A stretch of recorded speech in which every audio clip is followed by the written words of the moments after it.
সূরা আল ইনফিতার মক্কায় অবতীর্ণ। আয়াত 19 রুকু 2।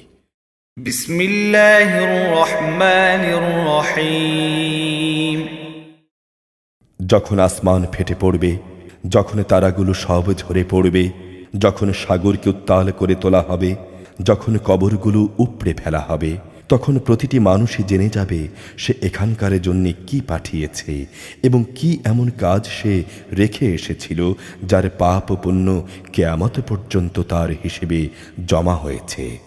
হে মানুষ, কোন জিনিসটি তোমাকে তোমার মহামহিম মালিকের ব্যাপারে ধোঁকায় ফেলে রাখল?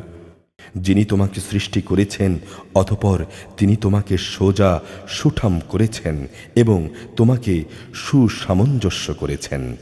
তিনি যেভাবে চেয়েছেন সে আঙ্গিকেই তোমাকে গঠন করেছেন। না একই তোমরা শেষ বিচারের দিনটিকেই অস্বীকার করছ? অবশ্যই তোমাদের উপর পাহারাদার নিযুক্ত আছে। এরা হচ্ছে সম্মানিত লেখক। তারা জানে তোমরা যা কিছু করছো।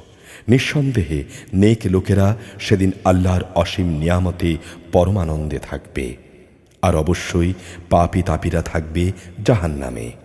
শেষ বিচারের দিন তারা সবাই ঠিক মতো সেখানে পৌঁছে যাবে। সেখান থেকে তারা আর কোনোদিনই অদৃশ্য থাকবে না।